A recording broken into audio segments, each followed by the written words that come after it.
crash and rebirth, asterisk, asterisk. The sky burned.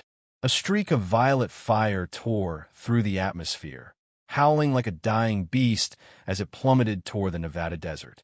The impact sent a shockwave rippling across the dunes, kicking up a storm of sand and debris. Smoke coiled into the twilight, a black scar against the fading sun. Inside the wreckage, Zorath the Unbroken, last warrior of the Caldarian Starfleet, gasped, his four-jointed fingers twitching against the cracked glass of his cockpit. His ship, the Void Razor, was a ruin of twisted metal, its once gleaming hull now crumpled like paper. His body wasn't much better. Pathetic, he hissed through fanged teeth. His mission had been simple: scout this backwater planet, assess its defenses. But a malfunction, asterisk, a stupid, undignified malfunction, asterisk, had sent him spiraling into the dirt. And now, his life bled out onto the control panel in thick, iridescent streaks. His vision blurred. The last thing he saw before the darkness took him was the rusted silhouette of a motorcycle leaning against a nearby shack, its chrome dull under the settling dust. Then, asterisk, asterisk, nothing, asterisk, asterisk. And then, everything. Zorath's consciousness lurched back into existence with the force of a thunderclap. His senses exploded outward. Asterisk, asterisk, metal, oil, rubber, the hum of an engine like a second heartbeat. Asterisk, asterisk. What a name of the void. He tried to move, but he had no limbs, no body, just wheels, frame, steel. Asterisk, asterisk. He was the motorcycle. Panic surged through him, or whatever passed for panic in a machine. He revved his engine in shock, and the roar that erupted wasn't just sound. It was power. A shockwave blasted outward, shattering the shack's windows and sending a tumbleweed cartwheeling into the distance. Asterisk, I am a vehicle? Asterisk, his voice, if it could be called that, boomed from hidden speakers, deep and distorted, like a god speaking through a guitar amp. He focused, and his frame shifted. Alien energy crackled along his body as his rusted form reforged itself. Chrome gleaming, tires thickening, the seat morphing into something sleeker, deadlier. By the time the transformation finished, he was no longer a junker bike. He was a monster of steel and fire. The bikers came an hour later, a pack of desert rats on their own hogs, drawn by the smoke. They skidded to a halt a dozen yards from the wreckage, eyes wide behind their goggles. "Yo, Snake," one muttered, nudging his leader. "You seeing this?" Snake, a grizzled man with a scar where his left eyebrow should have been, stared at the glowing, pulsating motorcycle standing upright, without a kickstand. Zorath stared back. Fleshlings, his voice rumbled. The bikers flinched. One crossed himself. Another reached for a pistol. Zorath didn't know their language, but he understood fear. And weapons. His engine growled, a sound that shook the ground. Then, just to see what would happen, he played music. A screech of feedback. Then, asterisk, asterisk, a crushing wave of alien heavy metal, asterisk, asterisk, erupted from his speakers, a sound like a black hole shredding a galaxy. The biker screamed. One fell off his bike. Zorath liked that. He revved again, louder, and the nearest bike's headlight exploded. Snake, to his credit, didn't run. Instead, he slowly got off his bike, raised his hands, and kneeled. The others followed. Zorath's headlight brightened. Interesting. Maybe this planet wouldn't be so bad after all. The desert sun burned overhead as Zorath studied his new disciples. The bikers, Snake and his gang, had spent the last hour trying to communicate with him through a mix of hand gestures, grunts, and badly pronounced sci-fi movie quotes. It was inefficient, frustrating. Zorath needed to understand them. He focused, reaching out with his alien consciousness, scanning the radio waves buzzing invisibly through the air. Voices flooded into his mind. News broadcasts, trucker chatter, a country song about lost love and whiskey. Then, asterisk, asterisk language, asterisk, asterisk patterns. Meaning, asterisk you. Human. Asterisk Zorath boomed suddenly, his voice now smoother, more intelligible. The bikers jumped. Asterisk, explain this planet's defenses. Asterisk. Snake blinked. You mean like cops? Military? Asterisk, yes. Asterisk. Man, you're the defense now, Snake laughed, slapping Zorath's fuel tank like it was a buddy's shoulder. The moment his palm touched the metal, a jolt of energy surged up his arm. His eyes widened as alien symbols flickered across his vision for a split second. Zorath recoiled. What was that? Before he could analyze it, a new sound cut through the desert air. Asterisk, asterisk engines. Asterisk, asterisk not bikes. Bigger. Military trucks crested the dunes, black SUVs with tinted windows, and a helicopter thumping overhead. Shit, Snake spat. Feds. Agent Slade watched through binoculars from the lead SUV. His orders were simple. Recover the crash site, eliminate witnesses. But this was unexpected. A motorcycle standing upright. Unsupported. Glowing. And then it moved. Not like a bike. Like something alive. Open fire. Slade barked. Gunfire erupted. Bullets sparked off Zorath's frame. Annoying but not lethal. Primitive projectiles, Zorath mused. Then, experimentally, he twisted his chassis. Metal groaned as his front fork bent, forming a crude leg. Then another. The biker screamed as Zorath stood up, a 10-foot-tall monstrosity of gleaming steel and roaring engine. Asterisk run. Asterisk Snake yelled. Zorath didn't run. He lunged. The battle was short, brutal, and extremely one-sided. Zorath kicked an SUV onto its roof, then punched the helicopter's landing skid as it swooped low, sending it spiraling into a dune. It exploded, obviously. Soldiers fired wildly, but Zorath absorbed bullets like rain, his alien metal hide healing instantly. Then, asterisk asterisk headlights. Asterisk asterisk, a rusted tow truck barreled into the fray, its horn blaring. The driver's door flew open. A woman in grease-stained coveralls leaped out, wielding a welding torch like a sword. "Hey, dumbass," she shouted at the soldiers. "You don't shoot a bike that just got life. That's like pissing on a newborn." Agent Slade, crouched behind a smoking SUV, gaped. "Who the hell?" "Ripley. Mechanic. And you're welcome for the lesson in not being an asshole." She turned to Zorath, sizing him up.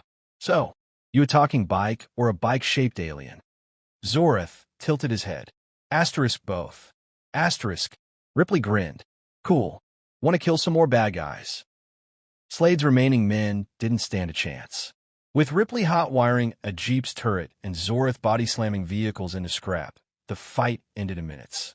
Slade himself fled in the last SUV, screaming into his radio about asterisk asterisk metal demons, asterisk asterisk, and asterisk asterisk needing bigger guns. Asterisk asterisk. As the dust settled, Ripley wiped oil off her face and patted Zorath's fender. "So, what now, Steelheart?" Zorath's engine purred. Asterisk now we find others. Asterisk. Others like me. Because he'd felt it during the fight. Asterisk asterisk a flicker of familiar energy. Asterisk asterisk somewhere out there. Another Caldarian soul had survived the crash. And it wasn't friendly. Highway to hell. Or glory. Asterisk asterisk. The radio crackled as Ripley twisted the dial, scanning for news reports. Asterisk. Unconfirmed reports of a black vehicle moving at impossible speeds along Interstate 80. Asterisk. Zorath's headlight flickered. Asterisk. That's no human machine. Asterisk. Ripley chewed her lip. "You think it's one of yours?" "I felt asterisk it during the battle. A presence. Familiar, but hostile." Asterisk. A shadow passed over them. Not a cloud, but a drone, sleek and silent. Ripley flipped it off as it zoomed away. "We're being watched." Zorath revved his engine. Asterisk, then let's give them a show. Asterisk. The desert highway stretched before them, a ribbon of asphalt under the burning sun. Zorath's tires ate up the miles, his alien engine humming with barely contained power. Ripley clung to his handlebars, her hair whipping behind her like a battle flag. Then, asterisk asterisk a roar. Asterisk asterisk, not from Zorath. From behind them. Ripley twisted around. "Oh, you got to be kidding me." A black 1969 Dodge Charger tore down the highway, its engine screaming like a wounded animal. But this was no ordinary muscle car. Its hood shimmered with the same otherworldly energy as Zorath's frame. Vexis, Zorath growled. The Charger swerved alongside them, its driver's window rolling down. Except there was no driver, just darkness, and then a voice like grinding gears. Asterisk Zorath. Still riding on two wheels, I see. How quaint. Asterisk. Ripley blinked. Okay, shit-talking cars. That's new. Vexis's headlights flared. Asterisk, you brought a pet? How pathetic. Asterisk. Zorath didn't respond with words. He responded with a plasma burst from his exhaust, searing the Charger's paint. The battle was on. Highway combat. Alien-style asterisk. Vexis unleashed harpoon-tipped chains from his grill, embedding them in the asphalt and yanking entire sections of road up like carpet. Zorath jumped, transforming midair to avoid the debris. Zorath returned fire with sonic blasts from his speakers, shattering Vexis's windows, but the glass reformed instantly, laughing all the while. Ripley, somehow still holding on, pulled a wrench from her belt and bashed an incoming chain aside. I'll just fix those shocks, you asshole. Then, asterisk betrayal, asterisk. A military convoy appeared ahead, blocking the highway. Agent Slade stood atop a Humvee, megaphone in hand. Enough. Both of you, stand down, or the mechanic dies. Ripley's eyes widened as a dozen laser sights danced across her chest. Vexis skidded to a stop. Asterisk, oh, this is too good. Asterisk. Zorath froze. Slade smirked. That's right. We've been tracking you. Now, a missile streaked from the helicopter above. Not at Zorath. At Vexis. The explosion sent the Charger flipping end over end into a gas station. The resulting fireball lit up the sky. Slade lowered the megaphone. That wasn't us. From the inferno, a new sound emerged. Asterisk deeper. Hungrier. Asterisk. Foolish insects. Vexis boomed, his form shifting, growing, metal screeching as he merged with the wrecked gas pumps and emerged. A 20-foot tank car hybrid, cannons glowing. Asterisk, now you die. Asterisk, born to be wild and alive. Asterisk. The desert air trembled as Vexis the Destroyer rose from the inferno, his new tank car, hybrid form bristling with weaponry. Cannon barrels spun up with a whine that made Ripley's teeth ache. Okay, she muttered, gripping Zorath's handlebars. Asterisk, new plan. Asterisk. Zorath's engine roared in response. Not in fear, but challenge. His frame began to shift, metal plates sliding and locking into new configurations. Ripley barely had time to yelp as her seat reconfigured into a harness, securing her against Zorath's now massive fuel tank. Hold on, Zorath growled. Vexis fired. The world became noise and fire. Zorath moved. He wasn't just a bike anymore. He was a battle machine, his wheels retracting as four piston-driven legs unfolded with hydraulic hisses. The cannon shell screamed past, close enough to scorch Ripley's jacket. Ripley, Zorath's voice was tight, focused. Asterisk, the truck. Can you hotwire the missile battery? Asterisk. She followed his flickering headlight. The military convoy was in chaos, but one of the Humvees had a rack of Javelin missiles. Ripley grinned. Oh, hell yes. She hit the release on her harness and rolled as Zorath pivoted, his newly formed arm cannon blasting a chunk of asphalt into Vexis's sensors.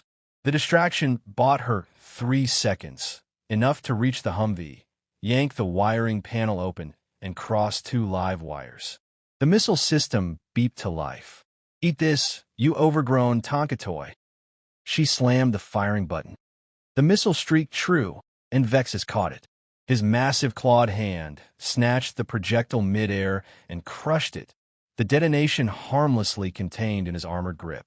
Pathetic, he boomed. Agent Slade, crouched behind a burning truck, radioed frantically. We need air support now. Vexis's main cannon rotated toward him. Then Zorath hit Vexis at 200 mph. The impact sounded like a freight train hitting a skyscraper. Metal screamed as the 2 alien war machines tumbled across the desert, tearing up Earth and military vehicles alike. Ripley sprinted after them, wrench in hand, dodging debris. She reached them just as Zorath pinned Vexis. His bike form, now fully transformed into a 10-foot-tall mechanoid, one piston fist holding Vexis's cannon barrel bent upward. Asterisk, finish it! Asterisk, Zorath roared. Ripley didn't hesitate. She jammed her wrench into Vexis's exposed fuel line. Asterisk, asterisk, and sparked her welding torch. Asterisk, asterisk. Welcome to Earth, asshole. The explosion launched Ripley backward. She hit the dirt hard, ears ringing, vision swimming. When the smoke cleared, Vexis was gone. Just a smoldering crater and molten metal remains. Zorath stood over her, his battle form retracting back into a mostly normal motorcycle. His headlight dimmed with what might have been concern. Asterisk, you are damaged. Asterisk, Ripley spat out sand. You're one to talk. She gestured at his mangled fender. A shadow fell over them. Agent Slade stood there, sidearm drawn, but not raised. His uniform was scorched, his sunglasses cracked. We could use you, he said finally. Ripley laughed. What, like some kind of alien monster fighting task force? Slade didn't smile. Exactly. Zorath's engine rumbled. Asterisk, your planet has more Caldarian survivors. Asterisk, it wasn't a question. Slade nodded. And they're not all as friendly as you. Ripley looked at Zorath. Zorath revved once. Guess we're in, she said. Epilogue asterisk. Somewhere in the Pacific, a nuclear submarine's sonar pinged something large moving in the Mariana Trench. Something that shouldn't be there. Something that was awakening.